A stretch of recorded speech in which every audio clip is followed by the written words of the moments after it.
What's up, YouTube? Welcome back to my channel. How you guys doing? If you guys are brand new here, man, you guys don't know what we do. Don't worry, I'm gonna break it down for you guys. We'll talk about the most scarce and creepiest videos on the net, on the web, that's gonna make us question everything.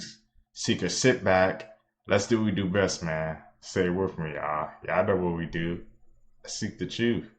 Just a few interesting things that you didn't know. Shoveling snow is associated with a significant increase of the risk of having a heart attack. That's gotta be some other association of that. These are the top 10 countries that had the most babies born, with India dominating all of us. The United States at number 8. The US government once had a plan to nuke the moon just to intimidate the Soviet Union. There was a British student in 2005 who created the $1 Million homepage. He sold actual pixels on the site for $1 per pixel and sold 1 million pixels of advertising space. There was a teacher in Georgia who passed away in 2018 that asked for her funeral to be lined with supply-filled school backpacks instead of flowers. Lonnie Johnson, who was the inventor of the Super Soaker, was awarded $73 million in unpaid royalties 21 years after inventing it. And this guy worked for NASA on the Galileo mission and also worked on the stealth bomber before switching his focus to toys. This is the safest stress-free way to unload a bunch of chicks. You throw them because their weight is so light that it's actually better to do that. My name's Adorian. Follow me to learn something new tomorrow. Wow. Something looking at us, bro. I can see it. Humans have stripes like zebras. You can't see them, but your pets might be able to. These are called Blaschko's lines, and every single human being has them. These stripes aren't random. They don't follow your muscles, veins, or bones, but instead, they trace the paths your skin cells took when you were developing as an embryo. In other words, they're like a map or a blueprint of how you were built before you were born. These lines typically form in V shapes down your back, S-shaped swirls on your stomach, and vertical stripes along your arms and legs. The reason we can't see them is because under most circumstances, your skin pigmentation is just too uniform to be able to. But with a special type of UV light, they become visible. They can also be more visible in people with certain skin conditions. Now here's a really interesting part. Some scientists theorize that some animals, like cats or certain birds, can actually see these lines because they perceive light differently than we do. Unfortunately, we don't have definitive proof of that. But it is interesting to think that your pet might view you totally differently than you see yourself. Crazy.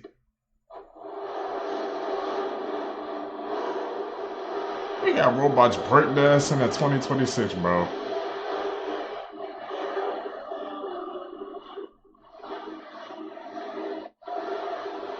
And they want them to become kung fu masters, my God.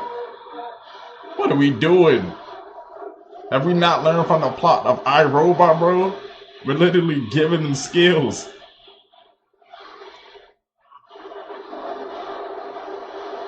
This is bad, bro.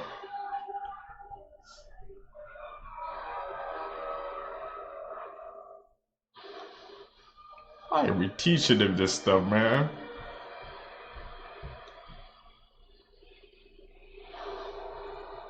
What the f—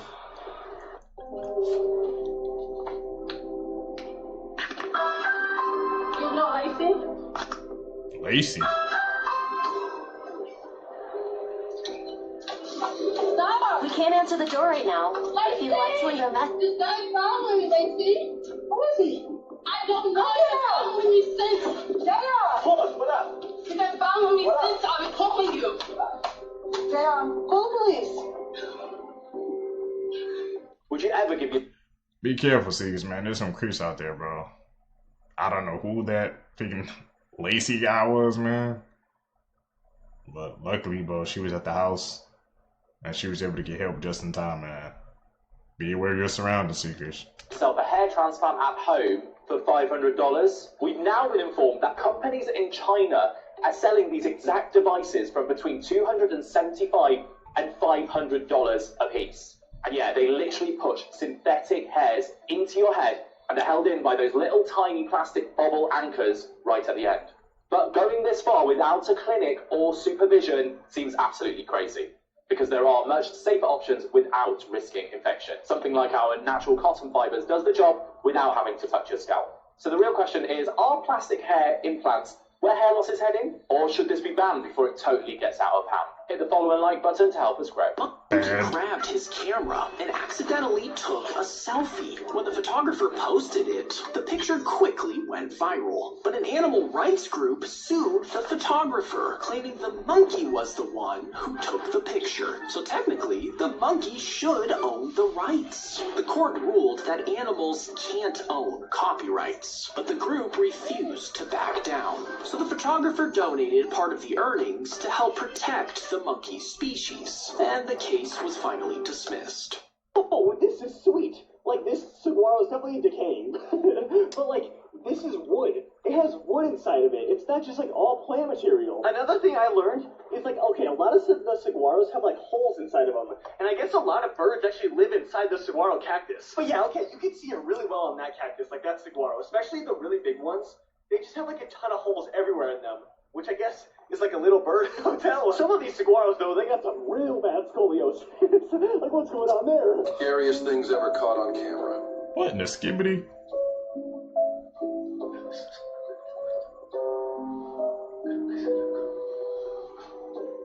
There's some under the bed. Is he in the back room, bro? What the? I know I ain't tripping. I saw a pair of legs, bro.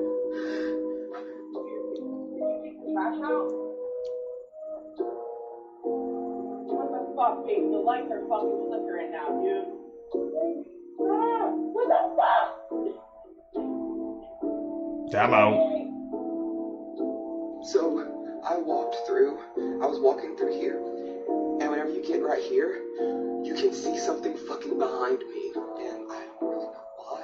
Like, I have tried to, like, and I don't really know why. Like, Right there. When did mosquitoes start looking like this, bruh? Look at this shit. This joint look like something off a sci-fi movie. That joint look like an animatronic. Yep. Tell me I'm tripping. Y'all ever seen a mosquito looking like this? Look at the legs, bruh. That joint look like the little joint at the car wash. The little spin brush. That joint look souped up. That joint look like it got an upgrade. That joint purple, blue, black. Look at the damn antlers. And then the fact that this man letting it suck his blood is crazy to me. You don't know what this joint got. You don't know where this joint came from. If that joint landed on me, I'm instantly taking off my shirt, boy. That joint coming smooth off. I'm telling you. It just got you thinking like, this shit ain't normal, fool. It ain't normal to my eyes. If it's normal to your eyes, let me know if you've seen it before. It's just like the tick situation. How many ticks I've been seeing? That shit ain't normal to my eyes. It's not. That truck has been following me the whole way home, y'all. I'm freaking out. I came to a remote spot just to make sure and see. And it's coming straight up in here. There is no reason why that truck should be following me into a remote spot. Like I came here intentionally to get away from that truck and it's coming straight towards me. And then it stopped. This some CIA type stuff. I gotta call the police. Someone just absolutely smashed Mr. Beast's YouTube world record. And Jimmy has already responded. For 9 days straight, this 23-year-old YouTuber from Poland streamed from his apartment, setting a staggering new world record for the most money ever raised for charity by a creator. $70 million. Whoa. But the craziest part is how he did it, because for comparison, when Mr. Beast broke the record, raising $40 million for Team Water, he essentially got every massive creator in the world to not only donate, but also spread awareness. Whereas Lafugang didn't. Rose simply decided to start this fundraiser after hearing a cancer diss track recorded by a Polish rapper with an 11-year-old leukemia patient. And it was her story who inspired this campaign. And so he decided to set out with a small goal of raising $140,000, which he ended up shattering in a matter of hours. And over the next few days, things got so insane that at one point at its peak, it was viewed by 1.4 million people simultaneously, which reportedly became the most most watched live broadcast globally at that point. And by day 9, they had raised over $70 million for the Cancer Fighters Foundation. And the former record holder himself responded on X by saying, "Love it when people use their platform for good." He fight the Octo, bro. He's too calm for me. It won't let go, bro. What the? Finally, god damn. It's not hurting him?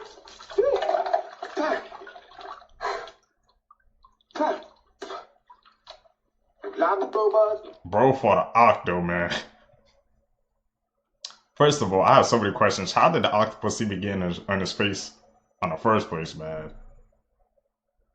It looks like he was out in the ocean, bro. So was he like diving or something? I guess that's my best guess, man. I got Seekers. How would you react, man? You come back up, bro, after you got done through diving. A whole freaking octopus is on your face, man. Tell me your reaction down below. The future is here, not near, it is here. And if they making them think like that, damn, it's over with. Y'all niggas too freaked out. Y'all finna back. Y'all gonna have sentient children, man. Earth is getting ghetto. I hate it. Y'all for them graves. Shit is great. It looks like this. It is. CIA was interested in certain humans that may have had an enhancement of this alien DNA. That is to say that basically we're all aliens in some respect. But some of us, some humans, have an enhancement of that alien DNA. And that was the first time I ever heard that. To me, that was the most shocking thing I ever heard. Y'all, the Schumann resonance is back online, and it looks like they backfilled a bunch of data, because it wasn't working ever since 1300 on the 25th, so all of this just loaded in since I went to sleep and woke up. But I want to zoom in and see if y'all see what I'm seeing, because what the fuck, it just got way weirder. So this was on the 25th, right? And it blacked out right here at 1300. Because remember how I was telling y'all it was starting to spike at every frequency vertically, while it's also holding these notebook paper lines that have been here since March 12th, horizontally, and this laser beam line that's been here since April 17th? Look how it just keeps going. It just keeps going, trying to spike at every frequency, horizontally and vertically. And then this is the data from yesterday that they filled in, where it's also trying to spike. Then we get like a little plus sign cross thing here, where it's spiking there, and we have another laser beam seeming like it's trying to form alongside this. Tons more spikes to make of this, but it is literally spiking horizontally and vertically at like every frequency possible. 222, as I said that. Like, this is the awakening, I think. This is why they've been spraying the skies with all kinds of fog all day, every day. 232, as I say that. They're trying to prevent the inevitable, because we're waking up and the frequencies are screaming on every level. The sun is trying to give us solar download. Like, they think they can delay the inevitable with this. It's been like this pretty much since the Schumann started that laser beam line. All day, all night, just completely thick, gross, chemical, man-made fog. Question everything. I don't know if you saw Australia's red storm. Did you see it? No, I didn't see it. Fam, the skies and everything around it was red. And like in the Bible, there's something about it where it's like, I will show wonders in the heavens and on earth, blood and fire and columns of smoke. The sun will be turned to darkness and the moon to blood before the coming of the great and awesome day of the Lord. Look how red it is. This game, that's how red it is? Red in Australia. Like McCartney album, man. No, that's a whole lot of red. Are we gonna see Antarctica thaw out, fam? I could just imagine the shit that's in the ocean ready to go. Yeah, because underneath all of that could literally be civilizations, fam. Could be Titans and shit. Yes, like Krakens and whatever. The red skies, so was that a sign? People just blew it off as just saying it was like a dust storm, but it could be deeper than that. You guys know this was this whole channel is about, man, looking at things in a deeper way. I didn't even think about that. Repeat after me. You are nothing. You are nothing. Increase the numbers. Increase the numbers. This is not art.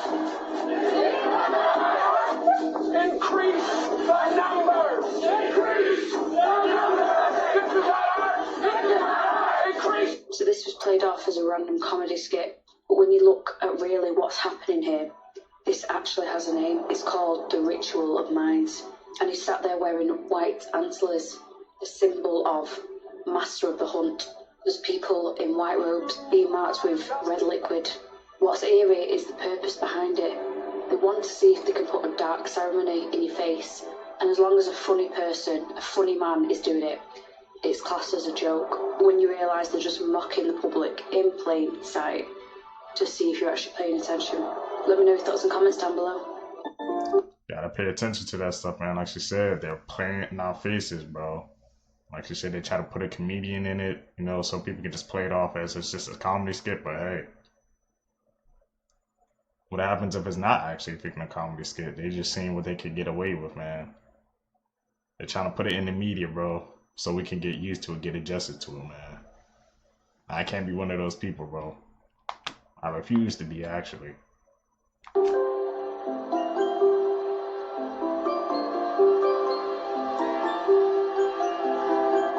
What the?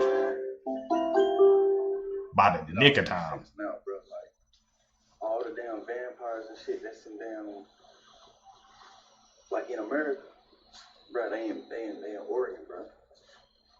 Cause one day I was just walking down the road in Portland, and I'm like, bro, just off how Portland is set up, like how it's just so dark and just the people, the vibe, the energy. If you've ever been to Portland, you know the energy I'm talking about. But like, just that energy, I was like, bro, it get me vampire-ish. I was like, what if all the vampires was down here in Oregon? I said, what if the movie Twilight was about that? I Googled it. I forgot. That's where exactly she went to the town in fucking Washington. But then I seen that they said they filmed a lot of it around Portland, bro. They was telling you that all the vampires was in goddamn Portland anyway. Bro, that shit just so dark, bro. I walked past a frozen custard place. The bitch was pitch black with just like, you know, like the neon lights that you would get and put on your wall and shit. Like, bro, you just walk. It was like a nightclub, but it was just for frozen custard. Like, what? Bro, the whole place just dark, bro. They people is, if you know, you know, bro. I don't know. That's why all the vampires is. So your ass don't want to get abducted and get your damn. I was about to say something. TikTok gonna fuck my video up. Don't go to Portland. When it started, economists used the Big Mac Index to measure inflation. Then came the Stripper Index, and the Wall Street guys stopped tipping in cash. A crash is imminent. Now we have the Pokemon Plushie Index.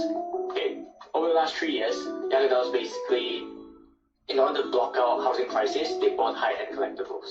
Right? We couldn't afford a mortgage, but we could afford a $100 Gengar. And the theory is, if you start seeing a flood of mint, big size plushies at 40% discount, it's coming. Crash is coming. That is the indicator right now because they are selling their comfort items just to keep the lights on. Life-size Vaporeon plush has been in stock for days. Really? $1,000?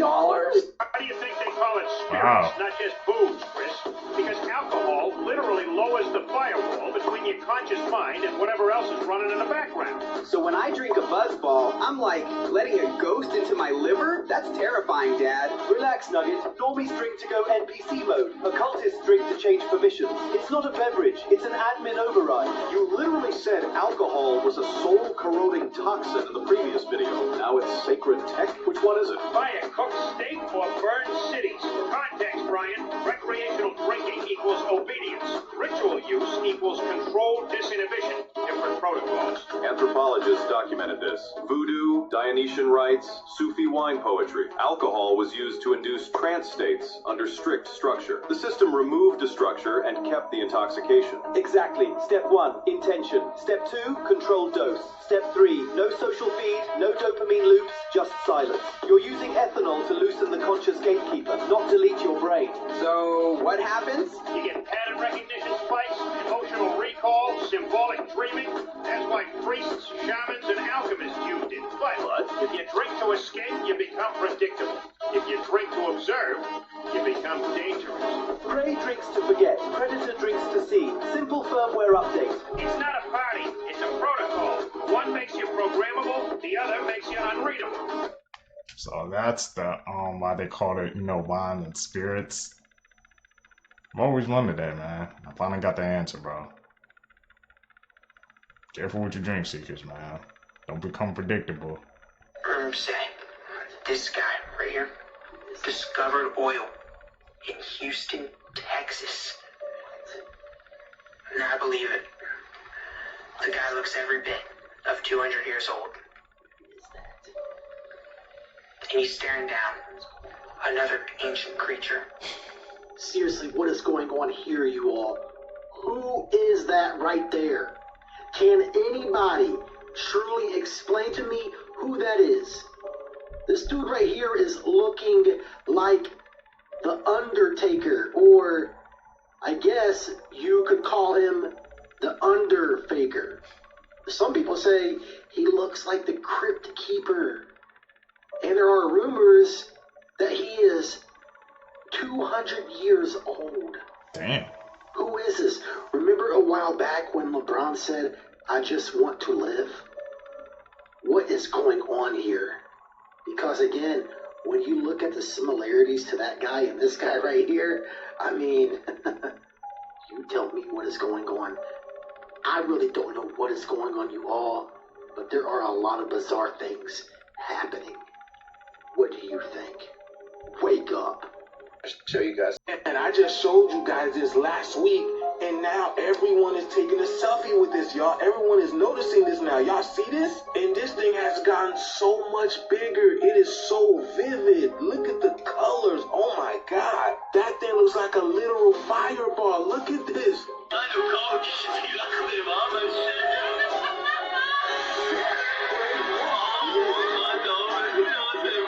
That thing is so dark, y'all. Yeah, I'm telling you, everyone is noticing this in their skies now. And it's literally almost a camouflage, right? In disguise. Look at it. Ever seen a Hawaiian sun rainbow? Or a sun halo, or a 22-degree. That is so magical. Yeah. Never seen a circular rainbow before. It's around the sun.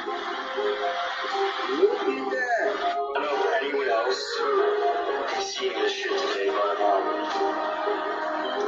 I'm looking at the reflection of the sun and the water right now, and you see there's like a rainbow around it. Like, look up, I'm trying to block out the sun. Look at that. Does anyone else see that? There's a huge like rainbow just going around the sun. Y'all, when I tell you this thing is getting more pronounced, more noticeable, look at this. And then to have this giant other rainbow band right over here too. Yeah, they want to call it a sun dog, sun halo, 22 degrees, whatever, but what was it called before they intervened? What did the ancients say about this thing over here? You gotta remember. Because why is this thing sitting on top of us like that? Why does it look like Saturn? Look at this. Yeah, all I know is the sun is getting ready to do something magic. I think we all feel it, bro. This is too natural. I don't need it. This is amazing. This is the shit that we all been waiting for, y'all. Let me know what you guys think about this video. Let's continue to get it, man. The world's freakiest sea animals. Okay. In July 2022, people in Chile gathered around to see what a fishing boat caught off their shore. The creature was 16 feet long, and the video got 20 million views when it was posted online. Because people were debating whether or not this was an actual sea monster. But I'm sad to say it's not. This is an oarfish, a fish that typically lives about 3,000 feet below the surface. Next, at Laguna Beach in May 2021, people were shocked when they saw a terrifying football-looking fish washed up on the shore. This was a Pacific football fish, a fish that usually lives 3,000 feet under the surface. Basically, remember that terrifying light bulb fish from Finding Nemo? Yep. That's this guy. They're actually so rare that even marine biologists know very little about this species and what causes them to wash up on shores. And in 2022, a fisherman named Sean Bailey was sailing around off the coast of San Diego when he spotted a weird ghost-looking creature floating on the surface of the water. But after a few minutes, it started moving again because it was just sunbathing. This is a mola mola, or an ocean sunfish. These fish live 660 feet below the ocean surface and prey on jellyfish, and then warm up by sunbathing on top of the surface. And this allows seagulls to eat the parasites off its body. So for them, it's kind of like a free trip to the spa. These villagers dig a up their dead family members every 3 years, and you won't believe why. These people are from a village in Indonesia, and during their Manim festival, they get their ancestors' corpses, clean them, then put them all out to dry, and dress them in new clothes as a ritual. And the reason is because they believe they're showing them love and respect.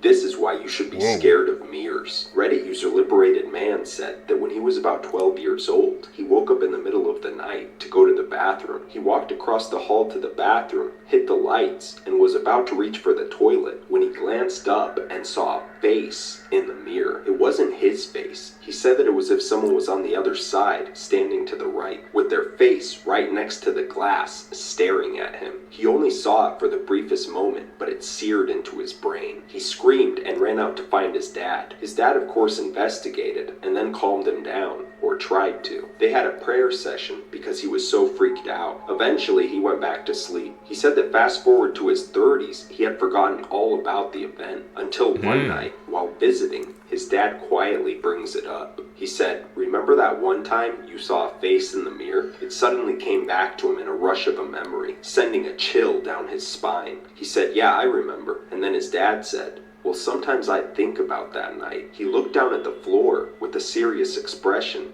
and then he said, "I saw it too." He went on to describe exactly what Reddit user Liberated Man had seen. Neither of them have any idea what it was. Apparently, when his dad went to investigate, he saw it and had a freak out of his own. And the prayer session was as much for his own nerves as it was his son's. So they both saw the same thing. So they weren't tripping there. And a Reddit user saw the same thing too, so maybe those two stories are linked. It's a creepy rabbit hole you gotta get into. That's an edit, man. Call them out. Yep! Scientists just did something you are not going to appreciate. Trust me, you're going to want to favorite this video because this could be the start of something horrendous. Because they thought today was a brilliant day to cut open 200 million-year-old parasitic eggs that they found in fossilized feces. You know, dinosaur shit. They found one of the earliest predators were infested with roundworms, otherwise known as nematodes, and other parasites. I feel like I shouldn't need to say this. Don't fucking do that! I swear after 2020 we've learned nothing! And this doesn't come long after scientists revived a previously extinct ancient worm. But don't worry, that's another horror for another day. I'll be the first to say it, I do feel like we're opening Pandora's box. We revive an ancient parasite out of the good of our hearts and then it gets out of control and destroys the world. These are the parasite samples, by the way, if you wanted to see them. They are being called Morphotype 4. Bear in mind, we are nervous about permafrost melting and releasing ancient pathogens and diseases into our worlds. And now we're willingly sawing open dinosaur shit that includes a parasite. I mean, does 1 + 1 = 5? Personally, I'm not a fan of this one, so send this to a friend because they need to know what's going on. I'm terrified. Forbidden places. Why would we even do that, bro? With all that's going on in the world right now, we think that's a good idea to examine some parasites that probably went extinct a million years ago because it was in dinosaur crap. Now we're trying to reintroduce it. It's just gonna decimate the ecosystem, man. Why do we do this to ourselves? Why? Is that you can never visit. Snake Island is an island off of the coast of Brazil filled with deadly snakes. Rising sea levels cause this piece of land to become an island, allowing for the snakes to flourish in their own environment. There are now up to 5 snakes every square meter, and you are not allowed to go here. In Svalbard, Norway, there is a global seed vault, aka the Doomsday Vault. It is the world's seed bank, storing samples of crops from all over the world just in case of a global catastrophe. The tomb of Qin Shi Huang in China holds an army of warriors made of clay. It protects the burial spot of the first emperor of China who died in 210 BC, and we only discovered this tomb in 1974. Paveglia Island in Italy was used to exile hundreds of thousands of victims of the plague. It is said to be one of the most haunted places on Earth, and a dark local legend says that 50% of the soil is made up of human remains. Follow for more. Don't go there, bro. Most haunted place in the world. Was this the worst form of medieval punishment? If you found yourself as a prisoner in a medieval castle, you may be subject to the dungeon, torture, or even execution. But what could be worse? Well, let me tell you about the oubliette, also known as the Forgotten Room. This was a specialized type of prison in some medieval castles, perhaps for the worst of offenders. Ooh. It was a narrow shaft, sometimes 8 feet deep, with only one entrance and exit, a trapdoor located on the ceiling. The shaft being so narrow that the individual would be forced to stand. They couldn't kneel, they couldn't sit, they could barely turn around. To fall alone into the oubliette would sometimes break bones. In some cases, these would even be built into the upper walls of the castle, so the victim could hear the hustle and bustle of castle life, but could not escape. Depending on the situation or individual, they might throw you some food and water if you were to be kept alive. In most cases, you were subject to stand there, starve to death, and then be devoured by vermin. The most you could do was stand there, look up at the grate, and realize you cannot escape. Oh yeah, did I also mention sometimes jagged stones would be placed at the bottom? And of course, you were also subject to stand in your own waste. Lep Castle, which is located in Ireland, had quite an active oubliette. So many skeletons were discovered in one in the 1920s that it took 3 cartloads to transport them off the property. Between the sleep deprivation, the starvation, the psychological torture, and the claustrophobia, I think this is the worst form of medieval torture. Definitely up there, man. You're just standing. Say can't bend, can't do anything. Up street all that time. That's insane. It's another edit, man. Like I said, if you guys see any edits, call them out too. We learning together. Facts that I wish I didn't know. When you die, the last thing to go is your hearing. So as all your other mortal sensations are leaving this world, the last thing you're ever going to experience are the sounds going on around you, which very well could be like your family members crying or cheering. By the year 2050, there's going to be more plastic in the ocean than fish. When pigs get a cold, like a cough, very often they will shoot their intestines out of their anus, and farmers have to, like, stuff it back in. Never knew that. What the hell, pigs? Fun fact, Michel Lotito, aka Crazy. Mr. Eats Everything, was a French performance artist who once ate an entire Cessna 150 airplane. Holding the Guinness World Record for strangest diet, Michel first became aware of his strange affliction when he was 9 years old, and the glass he was drinking from broke, and he began chewing on the broken glass fragments and liked them. Throughout the course of his life, he consumed 8 bicycles, 15 supermarket trolleys, 7 TV sets, 6 chandeliers, 2 beds, also a waterbed full of water, a pair of skis, a coffin, 1,600 feet of steel chain, a ton of random stuff like glasses, plates, and razor blades, and of course, a Cessna 150 airplane. He began eating the plane in 1978 and spent 2 years consuming it bite by bite, cutting the plane into edible pieces about 1 to 2 centimeters long until he finally finished his meal in 1980. To protect his stomach and intestines from getting pierced by any sharp objects, Mr. Lotito would consume a ton of mineral oil and water during his meals to help the metal, glass, or whatever else move through his system. Michel Lotito passed away in 2007 at the age of 57 from natural causes. My man ate a whole plane. If you would have told me that a couple of days ago, I wouldn't have believed you. I'm gonna have to look him up, see what else he ate, bro.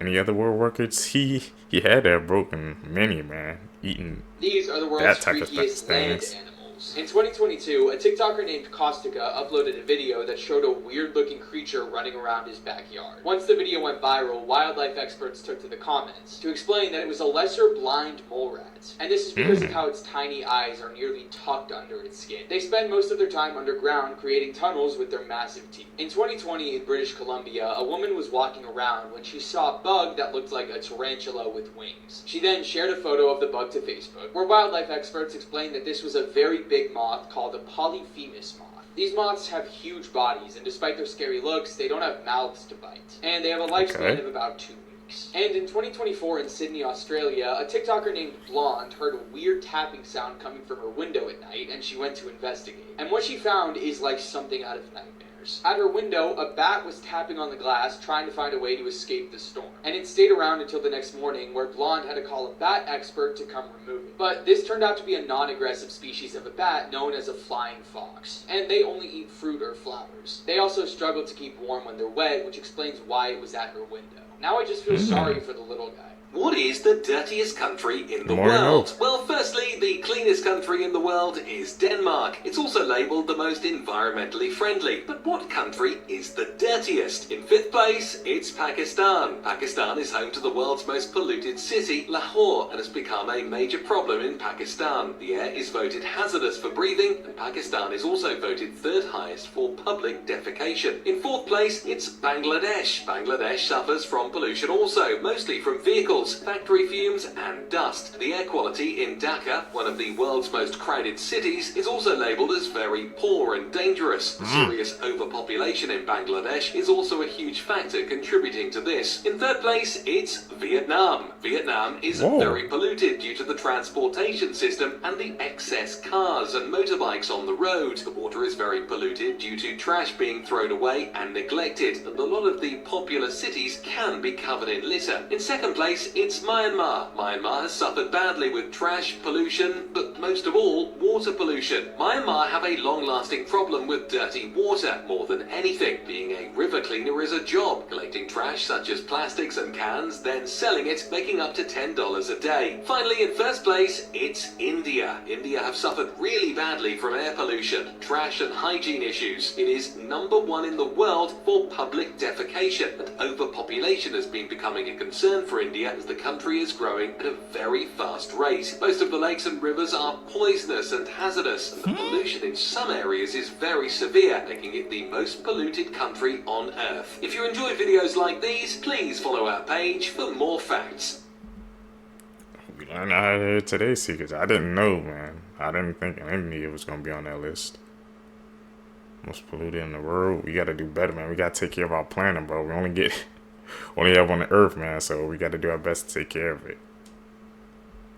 I wasn't expecting that. Hey, man, that's why I say these facts. I'm learning just like y'all.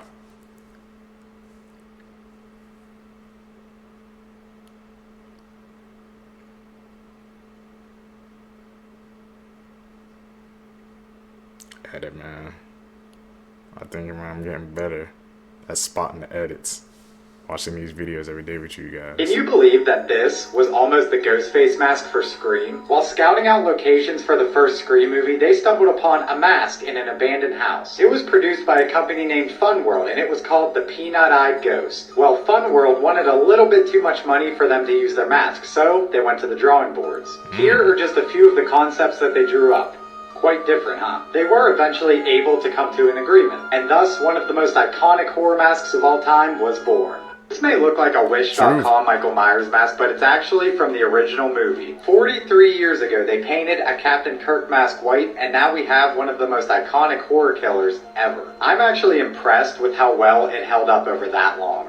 Who is the most realistic psychopath in cinematic history? Starting in 2014, Belgian professor Samuel Leeston wanted to know which movie characters best represented psychotic traits. Over the course of 3 years, him and 10 of his friends watched over 400 movies, spanning from 1915 all the way to 2010, trying to find the best movie psycho. Believe it or not, Norman Bates, Patrick Bateman, and Hannibal Lecter didn't even make the cut. The team believed that their traits did not quite fit the psychopath mold. They all agreed that the best movie psychopath was Anton Chigurh in No Country for Old Men. They wrote that he seems to be effectively invulnerable and resilient to any form of emotion and humanity, and I 100% must agree. Their runners-up were Hans Beckert in the 1931 German film M, and Henry Lee Lucas in Henry, Portrait of a Serial Killer. Who is your favorite movie psychopath?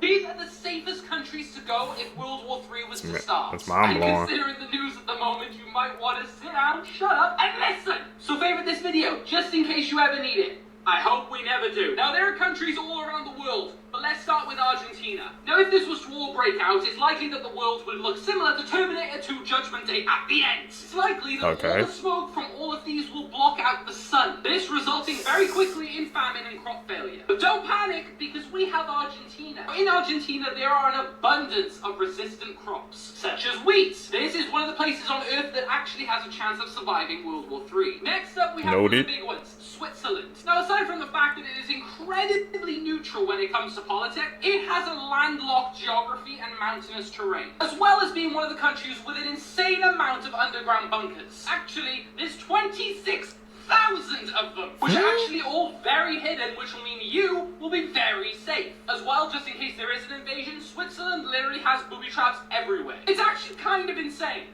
and awesome. Next up, we have one of the big ones, Antarctica. Now, barely anyone thinks about going there, which is why it's pretty safe. However, as you can tell, it's a bit fucking cold, so bring coats. Yep. Next up, we have Greenland. Now, it was in this movie, and they all survived. But on top of that, it's remote, mountainous, and politically neutral, making it kind of an ideal refuge point. And on top of that, worst case scenario, you're not too far away from the global seed vaults, which, you know, has a lot of seeds in it for planting, and thus food and survival. There are literally so many more countries on this list. So if you'd like me to go through more countries in a part 2, let me know. And hopefully we'll never need this video.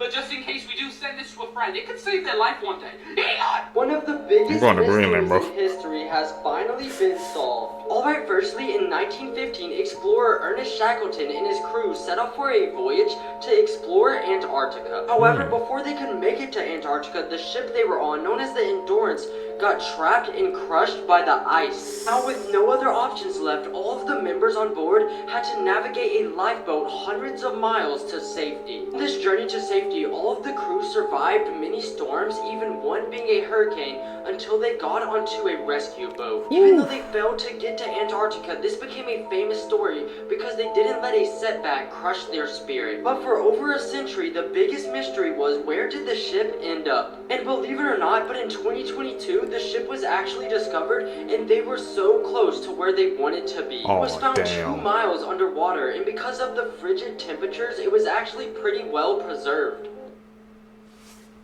I think that's just a sign, man. Like I said, they didn't give up. They didn't stop. They literally couldn't, bro. It was their way of survival, man. They didn't give up. They didn't stop. They didn't let that crush their spirits, and they found their way home. But they was like right there, bro. Goes to show you, man. You can literally be right there. You never know, man.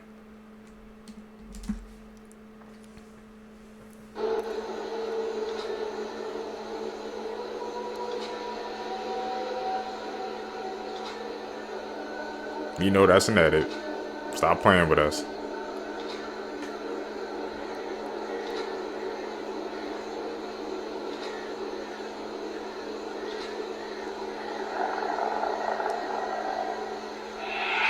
A few wholesome history facts to brighten your day. In 1957, Northeast Airlines Flight 823 crashed onto Rikers Island. Prison staff and inmates alike ran to help the survivors. To acknowledge the heroic actions of the 57 inmates who helped, 30 were released and 16 got a reduced sentence. When Anthony Smith was 4 years old, he was fitted with a hearing aid, but soon became depressed and refused to wear it, saying, "Superheroes don't wear hearing aids." His mother, desperate for help, reached out to Marvel. In response, they created the superhero Blue Ear in his likeness. The zip-up cardigans that you would always see Mr. Rogers wear were actually made by his mother. She also knitted them for military troops in Pennsylvania. One of them is now located in the Smithsonian Museum. 3 completely useless yet interesting facts. Have you ever wondered why barns are typically painted red? It has nothing to do with the color itself, but for its usefulness. Long ago, different colored paints and sealers weren't an option for farmers. They needed to make sure they found or made a paint or sealer that would protect the wood on their barn. They would seal their barns with linseed oil. They would add milk, lime, and iron oxide. Rust would kill fungi and mosses and worked as a great sealant. It also turned the mixture red in color. Have you ever wondered why there's cotton inside of some pill bottles? The tradition of doing so started in the early 1900s when Bayer would put cotton in their bottles to prevent breakage of their pills during shipment. And finally, what is the purpose of putting your phone in airplane mode when you're riding on a plane? I mean, there's absolutely no way that could cause a problem while you're on an airplane, but it actually could. You see, airplane mode disables all wireless and cellular signals coming from the phone. Believe it or not, those signals could actually interfere with important... Let's talk a little bit about what's going on in airplane mode. There's a must on the plane. A lot of the locals there who believe what they're watching is a serial killer on the streets. Somebody who is roaming the city undetected, and it all ties back to Lady Bird Lake. And all of the bodies that continue to appear in that lake under very strange circumstances. So they think that this is connected to the nightlife on Rainy Street. Thought being that a lot of young men, while they're out at bars, are getting profiled at these bars. The suspicion is that their drinks are getting drugged and then they are wandering off on foot. Now, pathway-wise, they eventually make their way to Lady Bird Lake, but somebody is following these men. The suspicion being that they are drowned in the lake and that the bodies are recovered. However, there is somebody who is suspected to be a survivor of an alleged attack. So what he remembered was that he was definitely drugged while he was out at a bar and then was on foot. While on foot, he was then crossing a bridge near Lady Bird Lake where he was pushed off by someone. Whoever that mysterious figure was who did push him off the bridge, it's an unknown. And I would say the bigger question is, why are the Austin PD not investigating this? They need to. But that's what I say, man. When you out, cover your drink. If you walk away, if you have to go to the bathroom and you come back to that drink, might as well just dump it out, get a new drink, man. You don't know what's in it. Learned that very early on, Seekers. It ain't worth it. This is the case of the girl that vanished into thin air. Her name is Yuki Onishi. On April 29th of 2005, 5-year-old Yuki was out celebrating Greenery Day with her mother. It's a national holiday in Japan, and what they do is they go out, they celebrate nature, and they collect bamboo shoots. So Yuki, her mom, and 60 other people were out doing this. Yuki was so excited that she found her first bamboo shoot, she showed her mother, and then she ran off to find more. That's when she disappeared and was never seen from again. When they realized that she was nowhere to be found, they actually brought in search dogs and the police. This is where it gets really strange. The dogs followed her scent to the middle of the forest and then just stopped. The scent stopped in the middle of the forest as if she had just disappeared into thin air from that spot. Whoa. To this day, she has never been found and no one knows what happened. If you want to hear some theories, come back for part 2. Creepy Just last vanishing? words people said right before dying. Scary. Registered nurse Shirley Smith said that she had a very rich patient who was a true Satanist that was dying of cancer. The patient had upside-down crosses and a Satan's Bible by her bedside. Shirley said that she will never forget what happened. It was the middle of the summer, and yet it was so cold and dark in her room that you couldn't even stand it, even in the middle of the day. She said that it got so evil feeling in there that she had to call a priest to pray with her and her aides before they would even enter the room. When the patient passed away, she had not spoken in over 24 hours. And then all of a sudden, she sat straight up and said, "Satan, take me." And then she fell back on the bed. Shirley said that after she passed, the room got bright and extremely warm. Shockingly, when they moved the patient's body, they had to get rid of the mattress because where her body had been, it looked burnt. And the most horrible smell was emanating from the mattress cover. Needless to say, Shirley went to confession immediately because she did not want an evil spirit around her. A nurse said that one of their patients had a serious recurrence and had to be admitted. Over the course of several nights, he had become quite upset during rounds. He kept asking for his wallet, saying that he had to pay the ferryman. The medical student on rotation in the department took a quarter out of his pocket and put it in the patient's hand. The patient then dropped the coin into the cup on his bedstand and calmed down. Later that night, he passed away quietly. The nurse asked what happened. The medical student, who remembered his Greek mythology, said that the patient had to pay Karen, the ferryman, to be taken across the river Styx. A nurse said that he was doing rounds at a hospital. There was one 2-patient room, and one of the patients was a very loud and confused woman who could be quite a handful. On this particular night, she had a roommate who had passed away shortly before the nurse entered the room. She was DNR, so there was no code blue. When he entered the room, he noticed that the elderly lady, who was usually very loud and confused, was sitting quietly with her hands crossed neatly upon her lap. Something was different, and there was this look of serenity on her face. She asked him in a voice that seemed much younger and clearer than before, "Did you see them, young man? They're so beautiful." He said, "No, ma'am, there's no one else here." She said, "They're right next to you, talking to Mrs. Banneker. The angels. They're so beautiful." He said that he instantly felt every hair of his body stand up, and an electric tingle course up and down his spine. "They're not here for me this time," she said sadly. This is Chester T. Shep. He belonged to a kid. This was given to him by his grandmother. His parents didn't like it because it made so much noise. But then the grandmother passed away. And then soon after, the child passed away. Everyone handles grief their own way. They left the room exactly the way it was. Then one night, all of a sudden, they heard clamping of the cymbals, woke up, and there was smoke in the house. They ran out swearing that their child, through the monkeys, saved their life. This story was told to me by a firefighter in Tulare. At the end of the story, I told them, thank you. And they said, no, I can one-up that. And he gave me the monkey. It's one of the prized possessions I have in my collection that I love people to see. Seeing that just because it's haunted doesn't mean it's scary.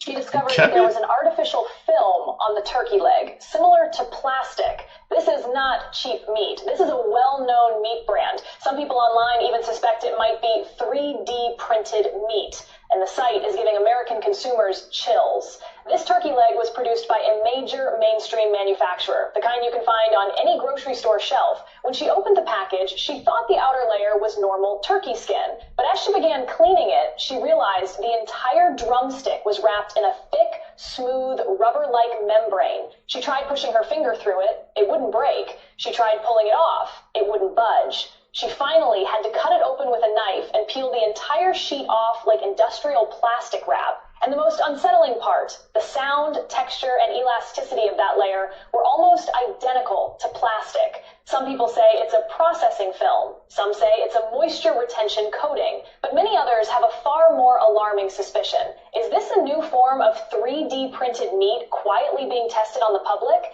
Who is altering our food? And why aren't we being told? What do you think about this? I truly believe the music business is run by reptilians. You know what's funny? I've heard that story at least 3 other times from different people in the industry, whether it be movies or music or whatever. They'll be sleeping to their significant other and their face will change, like their eyes or their face will like blip for a minute. Even Britney Spears, she said she's seen reptilians in the industry. There's so much evidence. Now what we're seeing in the government, they're getting ready for disclosure. They're talking about, aliens and interdimensional beings at congressional hearings.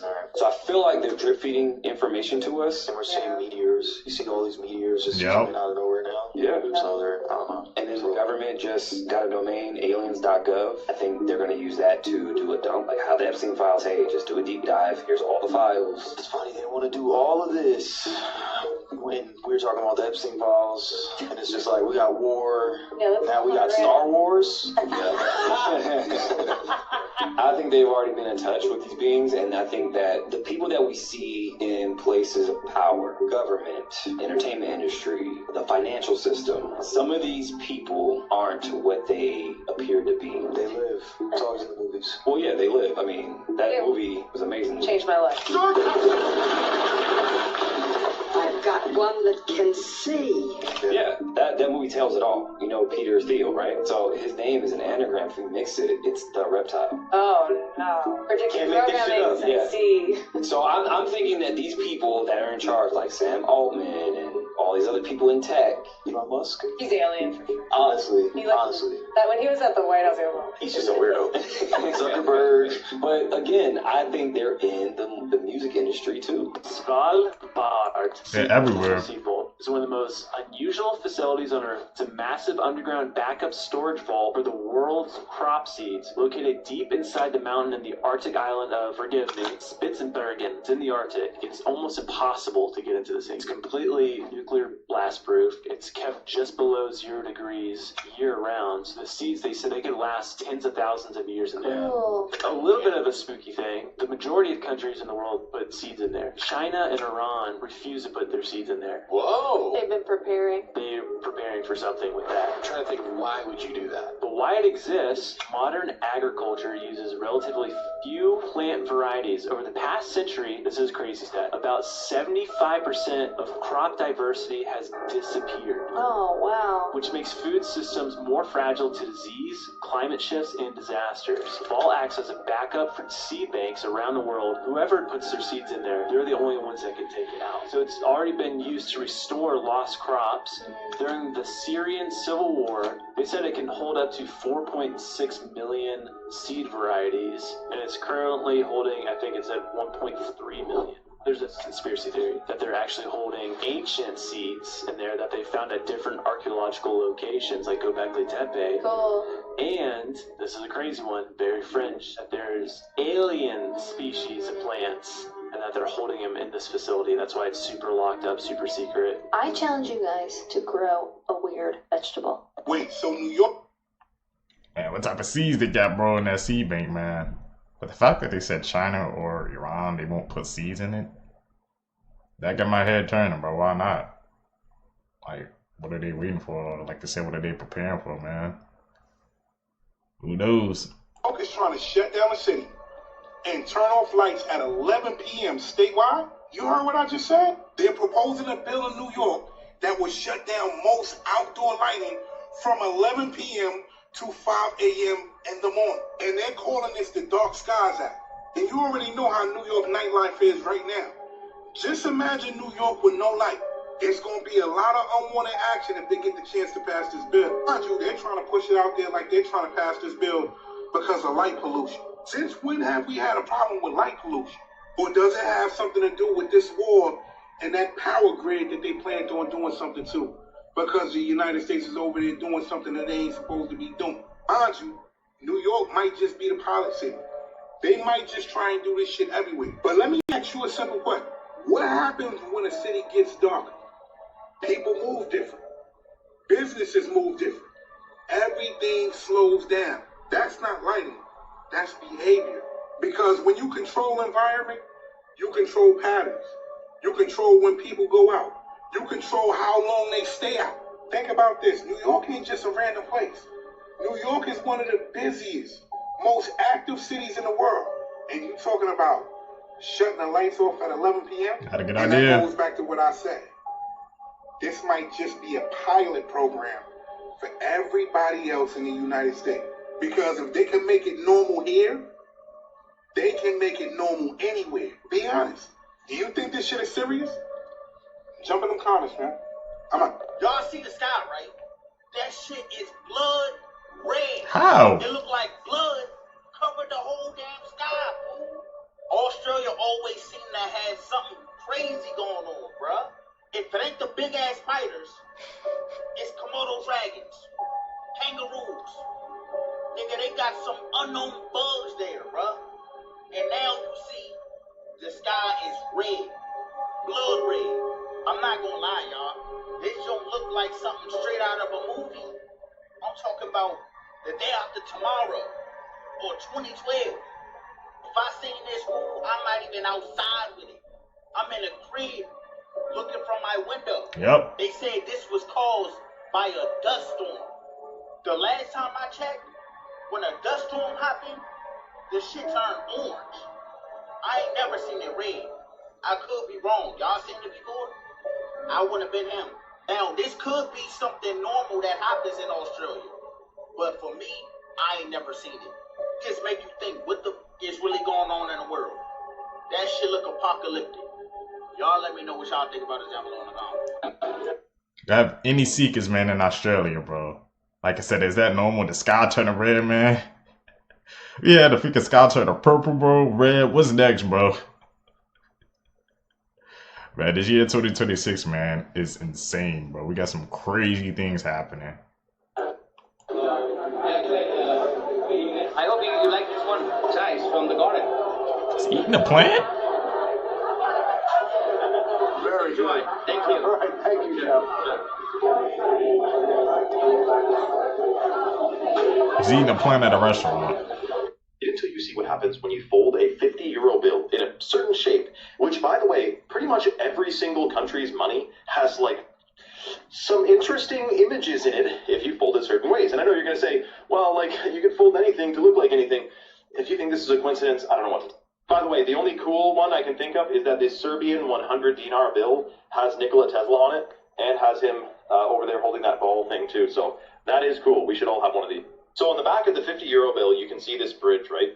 Harmless, looks totally chill, right? Except if you fold it in quadrants and then put it against a mirror, you get this.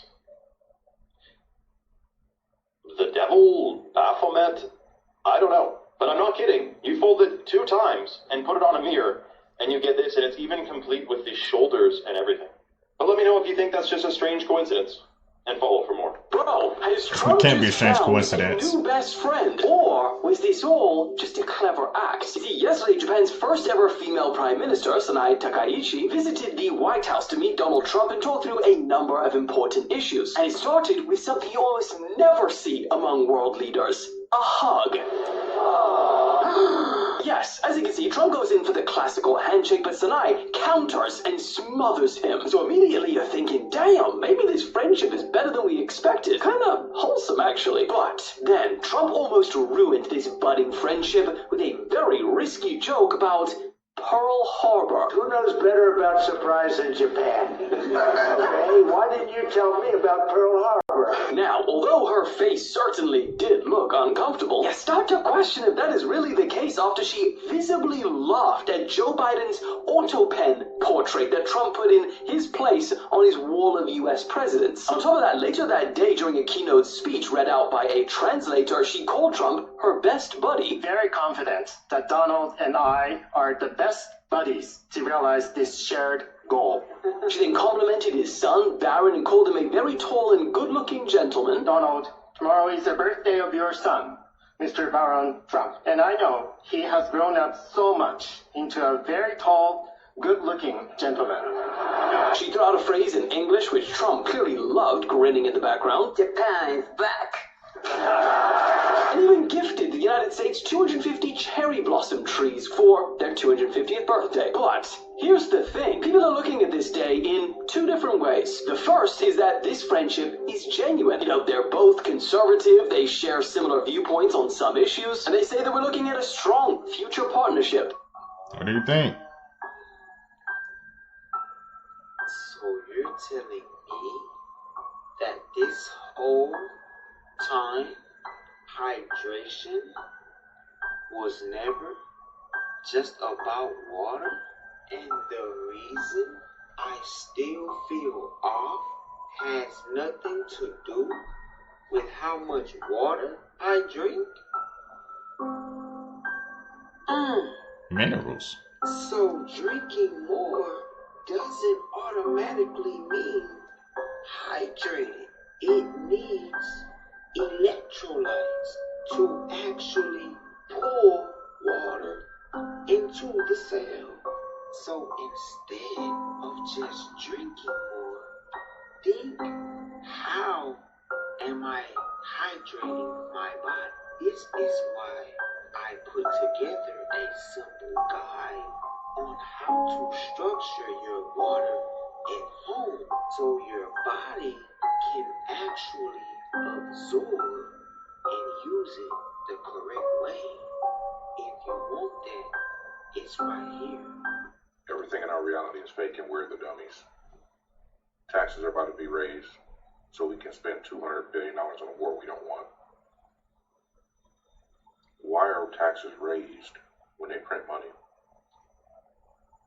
The money in the world, the currency in the world, is not backed by anything. It's not backed by gold or silver, it's fiat money.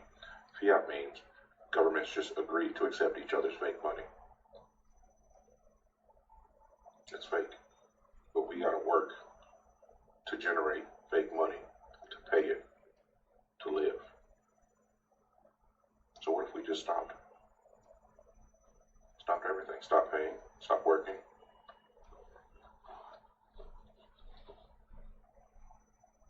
We lose because we play by the rules established by leaders. What if we didn't?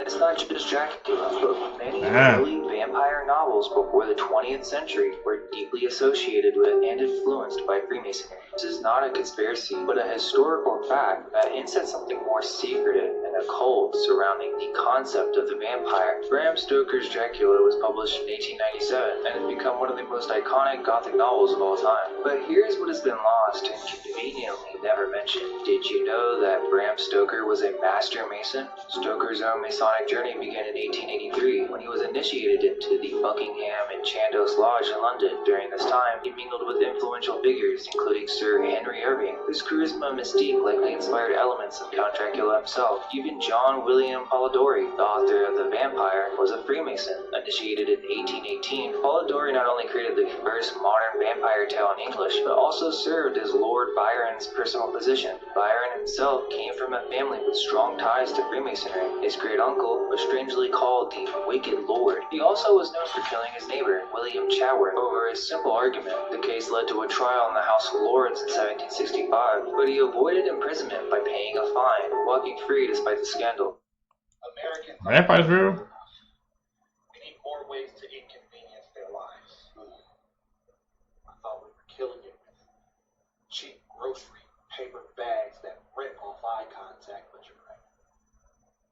What do you got? Traffic. It basically means that we slow down or stop the flow of driving on the highway completely on purpose. That sounds awful. I'm with it. Let's shut down half the lanes on the highway doing fake construction work on the highway. The gag is there'll always be fake construction work and the roads will still be fucked up. They'll hate it. Sums it up. Oh, that's hard. Yeah, that's tough. Let's have highway patrol zigzag through lanes where traffic is moving too good. Yeah, can't have one of that. Let's go ruffle some feathers. Let's hire traffic actors to start traffic on purpose at the worst times of the day. In the morning, making people late to jobs that they hate, and in the afternoon, Rush hour. get off of those jobs that they hate. Will be the reason for their 13th reason. It'll be great. It'll be awesome. It'll be exquisite. Oh, that's so good. That's so good. Let's make all of the traffic actors Asian. Oh, that's gonna make people so mad. Hell yeah. It's funny. Just because, let's make people pay to drive on the freeway. Let's charge them to drive on the freeway. Yes. See this photo of Seekers, man. Those tolls be annoying, bro. And sometimes, man, when you be driving, sometimes you see like that toll, man, it's just like a smooth, straight shot, bro. But people refuse to, but some people, man, refuse to pay it, man. I ain't paying those tolls, bro. Y'all guys think they making up traffic, bro? a ghost woman through the window of a visitation block. So apparently the image was taken by a 48-year-old British teaching assistant who was named Sheila Sillery Walsh, who visited the jail with her partner Paul. Sillery Walsh said, quote, "While doing an audio tour of the place, I casually stopped to take a snap of the empty visitation block window on my iPhone. When I glanced at the photo on my mobile phone, I saw this dark female figure in the picture. I looked at the window again and there was no one in the room. I knew straight away that the woman in the photo was a ghost, and I showed the snap to Paul. From that point onwards, I wasn't interested in the Alcatraz tour anymore. I just kept looking at the picture over and over again." Her partner Paul said, quote, "When I first saw the photo, I tried to rationalize the female figure away by saying it was just Sheila's reflection. But with closer inspection, it's obvious that this is not the case at all. The woman's hair and clothing is from a different era entirely. It looks like she's from the 1930s or 40s.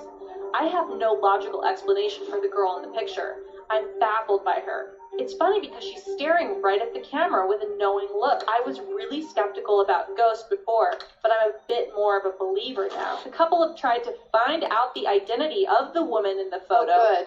And they even contacted the staff at Alcatraz, but none of the old-timers recognized the woman in the photo. Everyone's focused on the Iran war right now, but we should also still be paying attention to what's going on with the Epstein files. Because the second largest bank in the US, the Bank of America, just agreed to a tentative settlement with a Epstein survivor who accused them of facilitating the abuse on people like her and others by ignoring and profiting off of Epstein's suspicious transactions. Interestingly, Leon Black, the guy who's been named over 8,000 times in the Epstein files, claims to have had no knowledge of any nefarious things Epstein was doing, but also paid him around $170 million for tax and estate planning advice, is a key witness in this lawsuit. And in the week of March 9th, he had asked the judge if he could have an extra 10 days before he's deposed because they were close to a settlement. And sure enough, March 17th, the day he was supposed to be deposed, they come to a tentative settlement agreement. And of course, the Bank of America is saying it's threadbare and meritless, but we're still going to settle for what will probably be 10 to hundreds of millions of dollars, the same way that JP Morgan and Chase settled for 290 mil and Deutsche Bank settled for 75 mil back in 2023 from the same lawyers that are representing this survivor.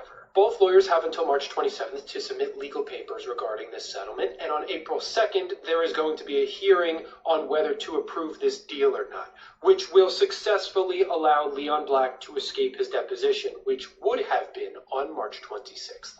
Conspiracy theory. Can't take it off the But ball. you don't have to be one to think that this is insane. Have you ever heard of the Mandela effect, where thousands, sometimes millions of people remember something one way and then were told it never existed? Like the cornucopia on the Fruit of the Loom logo, they say it was never there. Like the Monopoly guy having a monocle, they say he never did. And now Chick-fil-A. Many remember it being spelled with just a C or a K, but they say it's always been spelled this way. So what is going on? Is it just bad memory? Is it group psychology? Or is it something deeper about how information changes over time and how quickly we are to accept the official version? Because think about what that does. If you can make people question their own memory, you can make them question their own reality. And once they don't trust what they remember, they become easier to influence and control. I don't know about you, but I was on the Chick-fil-A with the K timeline as seen from this text message from 7 years ago. I would not have gone out of my way to spell it this way. But I'm just a conspiracy theorist. Let me know what you remember. Hasn't even been 24 hours since these ICE agents arrived at the airports, and they've already started the bull crap. It's only been 24 hours since Donald Trump and Tom Homan announced that ICE would be arriving at airports to help out TSA, and they already body slamming Americans at airports in San Francisco. I mean, what's really going on here? The objective, folks, was never to help out TSA with the long lines, help out with the luggage and whatever else that comes with the job of TSA. It was meant to continue this reign of terror of the American people in places where they're supposed to feel safe. That is the harsh reality.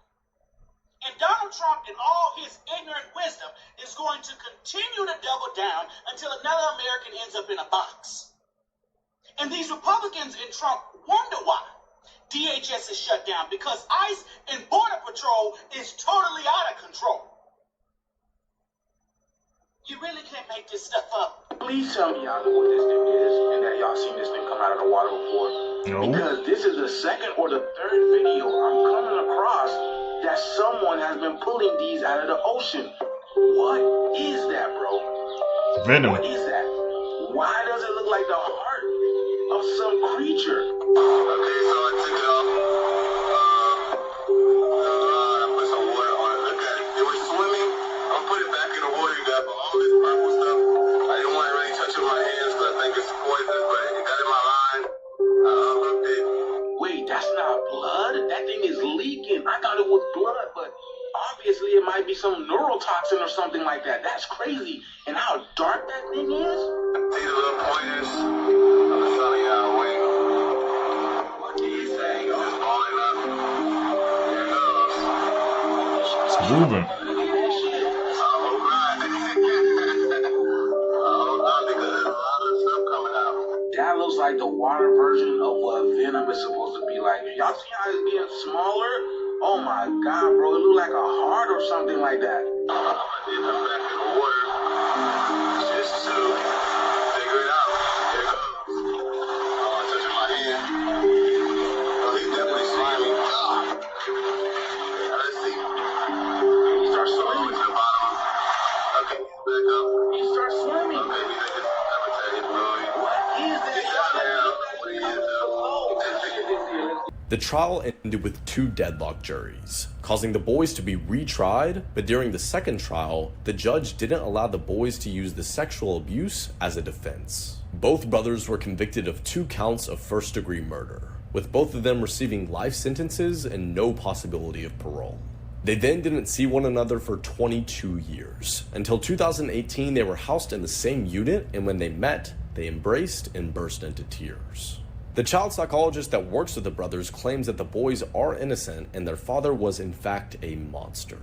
A cousin of the boys also states that he remembers Lyle telling him during his childhood that his father was doing things to him that no parent should ever do. Others believe, however, that the boys are simply using any excuse they can, given that they are actually held accountable for their crimes. But ultimately, it's up to you to decide the innocence of...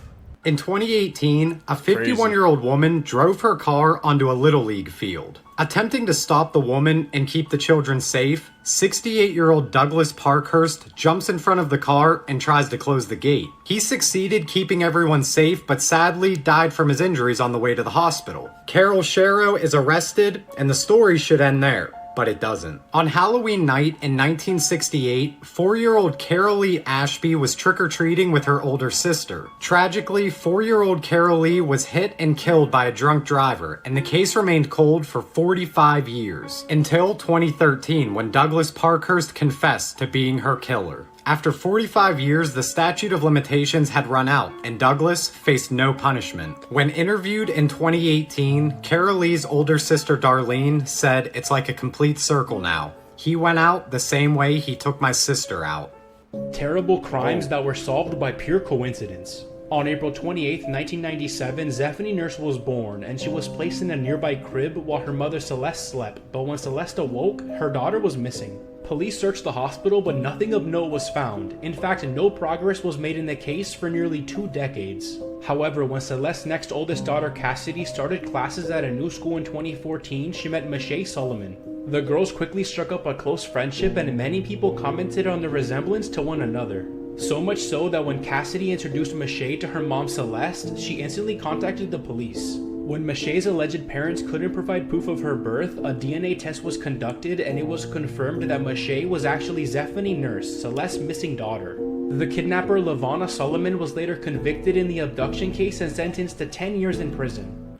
You know how the things have to line up for you to go to school, I guess, with your mom or sister?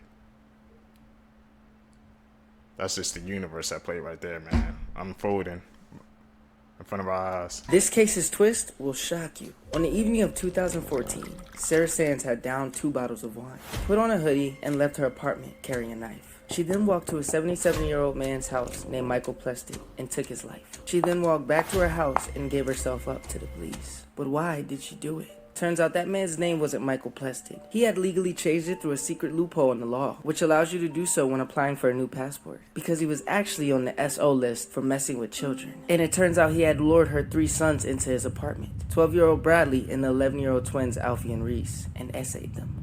In court, Sarah claimed that she will never be able to take the nightmares that happen to her boys away from them when they're screaming at night. She got 7.5 years, and now that she's out, she fights the law, campaigning to stop other offenders from changing their name through that same loophole. Did you see the secret question I hid in this video? A family in New Zealand found human remains inside of a storage locker they won through an auction. It's typical for storage units to be put up for auction if they have been unclaimed and unused for many, many, many years. This New Zealand family won a specific storage locker and they were emptying it out, found some suitcases. Upon realizing that the suitcases smelled terrible, they opened them up and found decomposing bodies. These bodies were later identified to be 2 children, one 5 years old and the other about 10 years old. While we don't know how long they were in the storage locker, it does seem like they had been there for a good amount of time. The only lead right now is police think that The children's mother is living in South Korea, and she arrived there in 2018. Other than that, we don't really know much about this case yet. Remember when Terrifier 2 made people pass out and throw up in theaters? Well, get ready because Terrifier 3 was just officially confirmed and it's going to be even bloodier. I have no idea how they're going to top the bedroom scene, but I'm excited to find out. Allegedly, the actors for Art the Clown and Sienna are both returning, so I feel like this means Terrifier 3 will be continuing the story from right after Terrifier 2. One of the producers said they'll have a bigger budget intended on giving filmmakers more creative freedom and let them be as wild as they can be. And all jokes aside, we're going for that Oscar this year. Can you imagine if Terrifier 3 wins an Oscar? I'll be updating you guys with anything I find out, so follow for more. You know that ain't happening.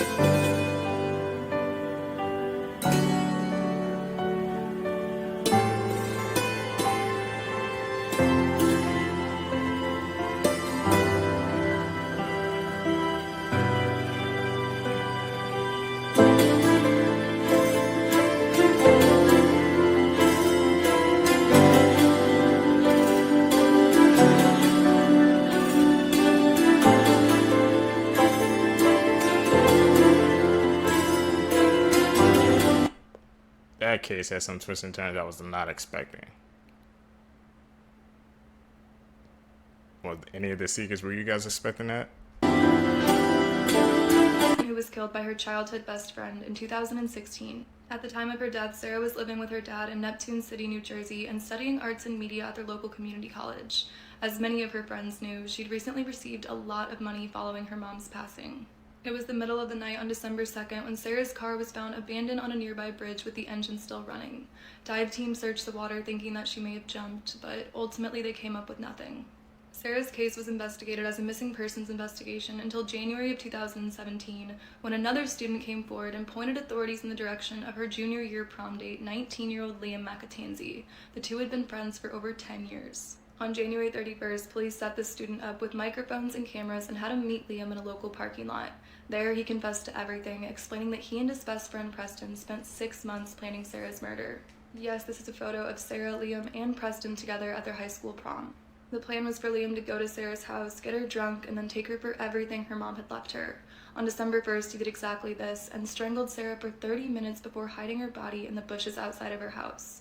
Later that night, he came back with Preston, and the two drove her and her vehicle to the nearby bridge. There they threw her off and then staged the scene to make him and Preston thought Sarah had nearly $100,000, but they only walked away with $8,000. Liam has since been sentenced to life in prison without the possibility of parole, and Preston to 18 years. Sarah's body has never been found, as it likely drifted off to sea within 24 hours. The Florida Man, a national treasure of sorts, both a nightmare and a cause of intrigue for millions. Florida man in facing attack believes he was half man, half dog. Florida man arrested for throwing a gator into a Wendy's. Florida man destroys nest full of wasps with his bare hands. Now who is the Florida man? I mean, you and I both know that it's multiple people doing insane things in the real life GTA server that is Florida, but the legend still remains. One man doing things none of us could fathom. The Florida Man. It's become a fun game for people to look up the phrase Florida Man followed by their birthday to see what crazy things the Florida Man did that day. For me, I was born January 14th, and what comes up is kill him with kindness. Florida Man kills someone with a machete named Kindness. You never know what you could find. What is going on down there in Florida? And how has it gone on for this long? All the answers we may never have. But all of that is part of the mystery of the Florida Man. This daycare worker is why many Americans choose to not send their kids to daycare. Hi, my name is Ethan, and trigger warning, this is a dark case. In June of 2018, a 1-year-old in Jessica Cherry's care allegedly fell from a chair, hit her head, and suffered extensive bruising and skull fracture. Fast forward 2 years later, another 2-year-old was found deceased in Jessica's playpen in her home. Jessica immediately called 911, and the 2-year-old was transported to Children's Hospital of the King's Daughters and was pronounced deceased. The pathologist who performed performed the autopsy on the 2-year-old later declared that she was potentially smothered and that is how she passed away. They also saw that the child had blunt force injuries as well. Jessica was found guilty of involuntary manslaughter in August of 2022, and on March 17th of this year, she was sentenced to 10 years in prison. That's 10? That sounds wrong. A family in New Zealand found human remains inside of a storage locker they won through an auction. It's typical for storage units to be put up for auction if they have been unclaimed and unused for many, many, many years. This New Zealand family won a specific storage locker and they were emptying it out, found some suitcases. Upon realizing that the suitcases smelled terrible, they opened them up and found decomposing bodies. These bodies were later identified to be 2 children, one 5 years old and the other about 10 years old. While we don't know how long they were in the storage locker, it does seem like they had been there for a good amount of time. The only lead right now is police think that the children's mother is living in South Korea and she arrived there in 2018. Other than that, we don't really know much about this case yet. Down for whatever. In the back of his mind is Coretta, and she knows.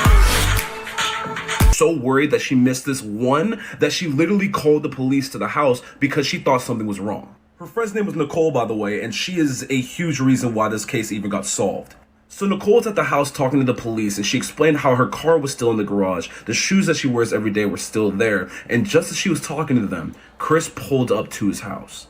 Now, Chris ran up and looked extremely worried at the time and then shook the police officer's hands and then went straight inside without making any eye contact with Nicole. Something real suspicious was going on. So anyway, the police officer took Chris into a closet to interrogate him. And Chris said this. Nobody's hurt them, nobody's. So of course the cop had to take all the information into account and he was like, alright, cool, this is what Chris had to say about it. Let's go back to her. And because Nicole acted so quickly and was so on top of things, Chris couldn't dispose of any of Shannon's personal items. She noticed her purse was still there and the medication she was supposed to take every day was still there as well. And then they contacted a neighbor who had security cameras out front of his house. And what he was able to find was shocking.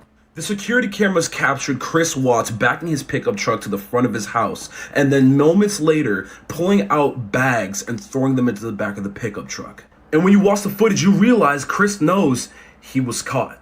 Upon reasonable suspicion, Chris was later arrested and it came out that Chris had murdered his wife and 2 children. 3 children if you count the child that his wife was pregnant with. He had taken them the oil canisters that were around where he worked at and disposed of the bodies. But right now, Chris Watts is in prison rotting away, serving 5 life sentences. Sure, this was someone that didn't know this story. That Chris Watts case, man. Blows your mind every single time you hear it.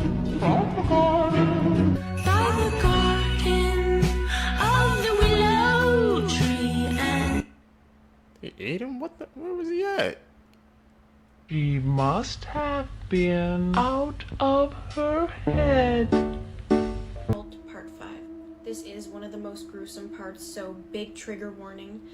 Even if you can handle these type of topics, you might be very, very disturbed. Hi, I'm Julie and I talk about true crime, dark history, and all things spooky, so if you like that, please follow me. So after the freezing baby incident, the authorities came and raided the place again in 1985 and took away all 14 children, thank God. Of course, this didn't stop them from having babies, so every time that they had a new baby, the authorities would have to come in and take them away again. Once the children were all gone, things spiraled completely out of control.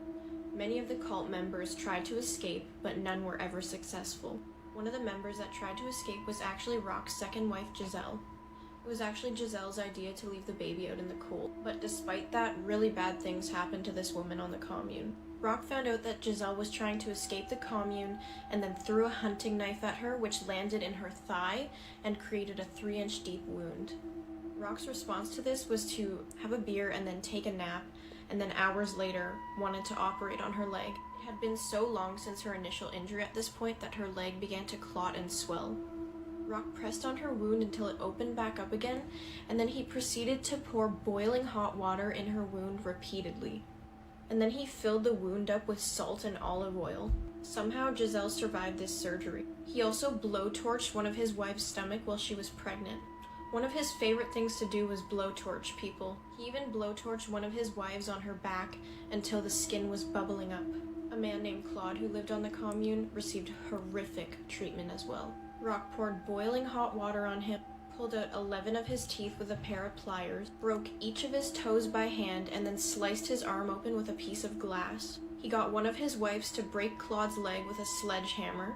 Claude was ordered to walk around with an elastic band wrapped tightly around his testicles. He had to keep the elastic band on overnight, and then one of his testicles swelled up to the size of an orange. This caused irreparable damage. Then of course Rock decided to operate on him the next morning. He removed one of Claude's testicles and cauterized the wound with a hot iron. The next surgery Rock performed caused another death. This is the hardest one to hear. A woman named Solange started to complain of stomach pain. Rock of course concludes that the best thing to do is operate. He laid Solange on the table and punched her in the stomach. He then forced a tube into her rectum to perform an enema with molasses and olive oil. I don't know what his thing with olive oil is. I'm sorry guys, you're gonna have to come back for part 6. Disturbing. So now a neighbor in the brick building next door is stating that he got home at 1:30 and at 4 a.m. he heard a scream coming from the house where the 4 were slain in the Idaho murders. He thought that they were throwing a party, but now he realizes it probably was a scream for help. He didn't think anything of the scream and went back to sleep, but he did notice that a black SUV that he didn't recognize was parked in their driveway. I find it interesting that a whole building down the street heard a scream at the exact time that the murders were supposed to occur, but the roommates inside of the house said they heard nothing. What do you think? Do you think that's true? Do you think that they heard nothing? Do you think that it's interesting that a man down the street heard screams, but they didn't? Comment, let me know. Somebody capping, somebody lying. What is the scariest thing that could happen while camping? Well, this one guy who was camping in Florida had a horrifying encounter. And before we get into it, I have a podcast episode of 2 of the scariest camping stories I've ever heard if you're interested. So years ago, a guy and his friend were camping in Florida when they came upon this old man's campground. It was in disarray, so they kind of got a bad feeling from it and they turned to leave. But then the guy comes out of the campsite and is like, oh, hey, he wants to talk to them. He starts engaging them. He's giving them suggestions of where to go in the woods, but he's telling them where to go in steps, not in miles or yards. So he's like, oh, the waterfall is 300 steps from here. And one of the guys thinks that's weird because that's really not common in the area to describe where to go. A few months pass and they basically just forget about this interaction, but one day one of the guys calls the other guy and is like, dude, you have to turn on the TV right now. And all over the news are pictures of this guy, the guy they saw, Gary Michael Hilton, who is a serial killer who preyed upon young women in national parks, kidnapping them and taking their lives. Some of the places he told the boys to go look at were places he had hid bodies. Both men were contacted by law enforcement and ended up giving very valuable information in the end.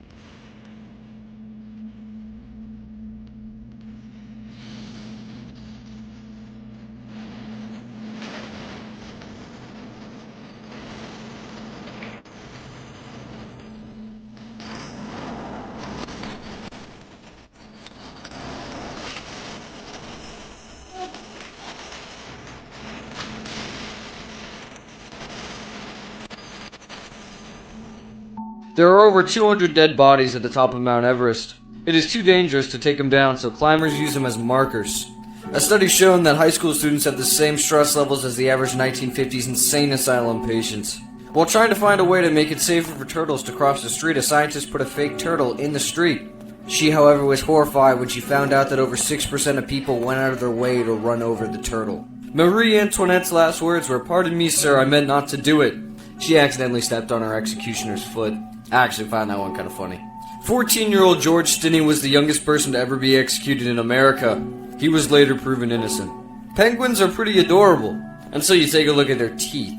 A common ancient and medieval torture method was known as flaying. You would first be severely sunburned for many days, and they would slowly cut and peel all of your skin off. Have an amazing day!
hold it and fall in love with it too.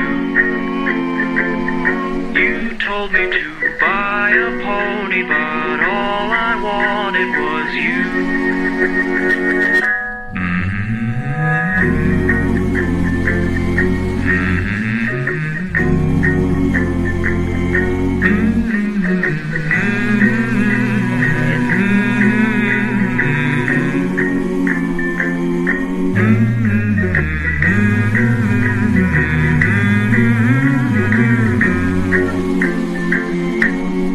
However, we're working with great, big, long PVC pipes.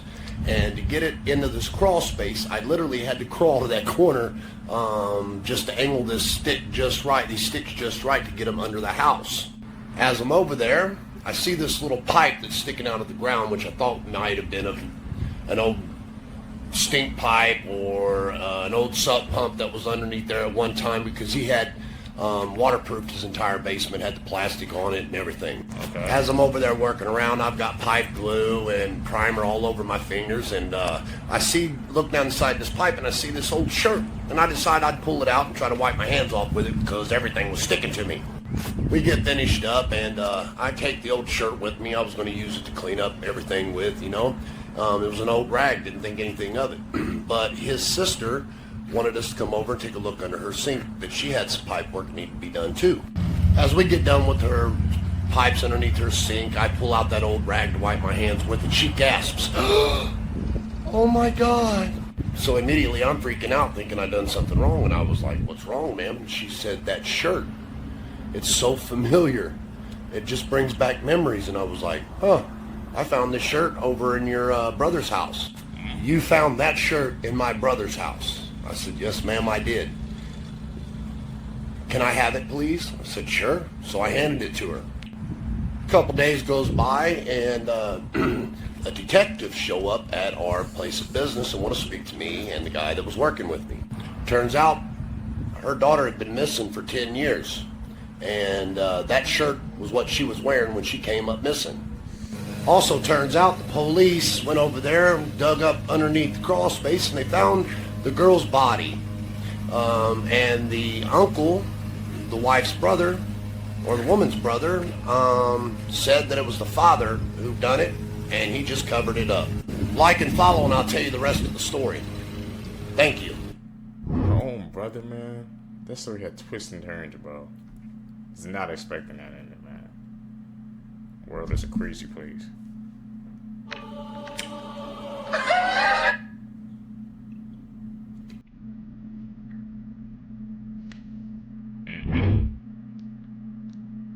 When I say I'm afraid of dogs, I don't mean this.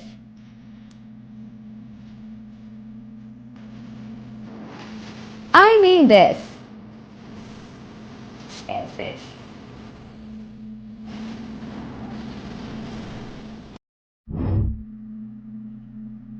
The biggest snake on Earth recorded on the dark website.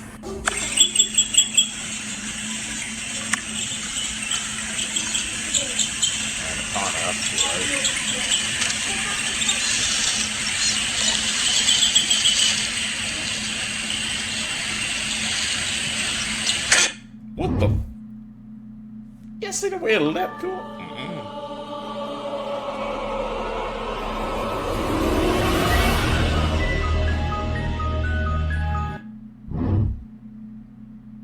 God. Seekers, that's it, man, for this video for you guys today. If you guys made it with me to the end of the video, you're true seekers seeking the truth. I really appreciate the support. Make sure you guys leave a thumbs up in this video. Comment down below. You guys are gonna catch you in the next one, man. I'm out. Appreciate you.